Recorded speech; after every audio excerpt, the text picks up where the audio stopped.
my heart, I can't say no. It's ripping.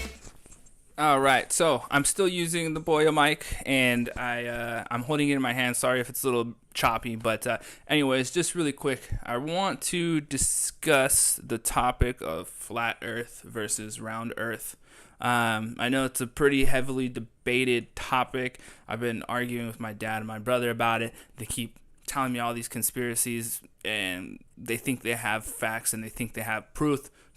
Sorry, excuse my language. They think they have proof, but in all reality, nobody knows the truth, other than what scientists have discovered using, Einstein's theory of relativity and Newton's law of gravity, and stuff that we learned in school. But the main thing is to think outside the box and look at a situation and an argument from both angles, and do your research and find out, hey, is it possible that the Earth is flat? Yeah, maybe they thought the Earth was possible flat like 400, 500, 600 years ago, and before that, they always thought the Earth was flat.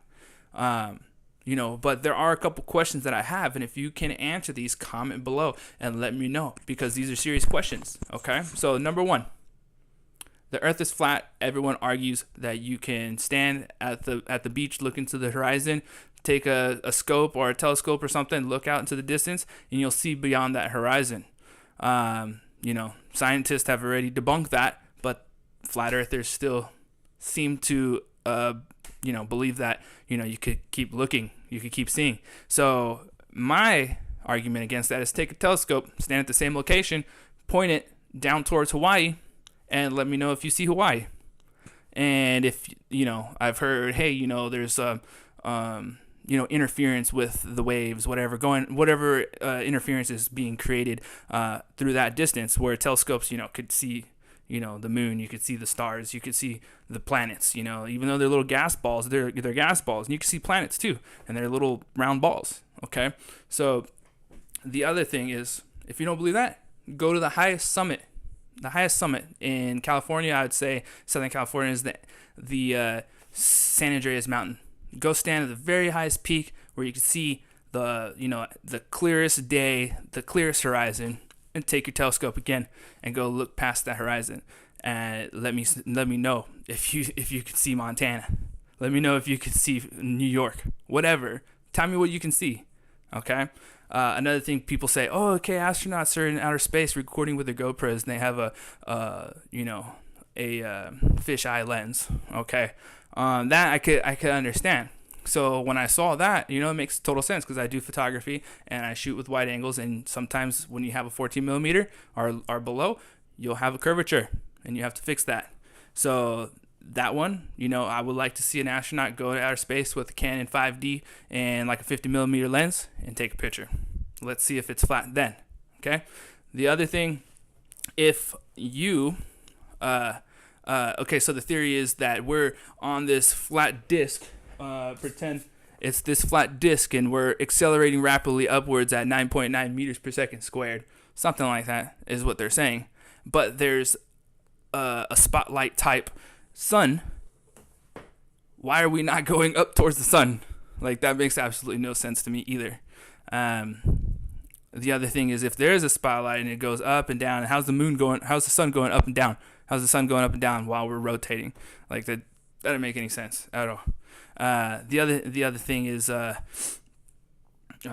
talking really fast because I don't want to have a super long video. These are just things that come to my head when I ask questions, because I try and think logically about this kind of stuff. What's a big argument? The big argument that I could think of right now is how come when the Earth is spinning 66,000 miles per hour, we don't fly off? So that makes perfect sense, because like my dad likes to talk about, pretend that there's a little ball and you put a lot of ants on the little ball and you spin that ball and all the ants fly off. Okay, the ants flew off. Why aren't we doing it? Because we're flat, right? So even if we're spinning flat, we're always going to feel the force going one way or another, right? Right? If we're standing straight and there's something that's spinning and we're at one point, you're going to feel force going against you. in one angle or another. Whatever way it's spinning, you're going to feel it on the opposite reaction. Unless gravity's fake, acceleration's fake, inertia is fake, all this stuff is fake. So that doesn't make sense either. Also, the thing with that and the speed at 66,000 miles an hour is the theory of relativity. The further away an object is in dark matter or out in the middle of the atmosphere, the slower time moves. And that concept, I try to explain this, the concept is very well written in Interstellar, in the movie, where he goes to Mars and he returns, but when he returns, his wife or his daughter is actually older than him. That's because he went through a wormhole. But that's a whole other story. But that's all naysay. That's all hearsay. There you go. That's all made up. Okay, so whatever. My biggest thing is, when it all comes down to it, science is based on hypotheses and a thesis and having sound evidence.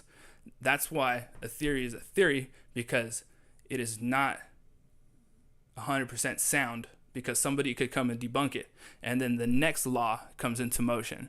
And that's how science is. That's why we have science projects going to school. Like while we're going to school, going through college and stuff, we're learning about this kind of stuff. But my number one thing is that we're living in a simulation, and I don't condone anybody ever killing themselves for any reason, but a simulation is stupid. If we're in a simulation, what are you here for? There's no purpose. There's no reason to living other than to feel greed, to have materialistic things. Like family shouldn't matter. Why does family matter? If we're here, we're just gonna die. Why are we reproducing? There's no point if we're in a simulation. That just makes absolutely no sense. So I believe in sound evidence and not simulation about the moon being fake and faking the moon landing and CGI and all this conspiracy stuff. It's mind-boggling to me. So I have so much more. I should have written it all out, but this is just a rant off the top of my head. And if you like it, give me a thumbs up. If you don't like it, give me a thumbs down. Whatever it is, let's talk about it. Comment below. Let me know your thoughts. And back it up. Back it up. If you don't back it up with someone else's stupid video that they made trying to prove something. If there is a will, there's a way. And there are people that have billions of dollars that might believe in flat Earth.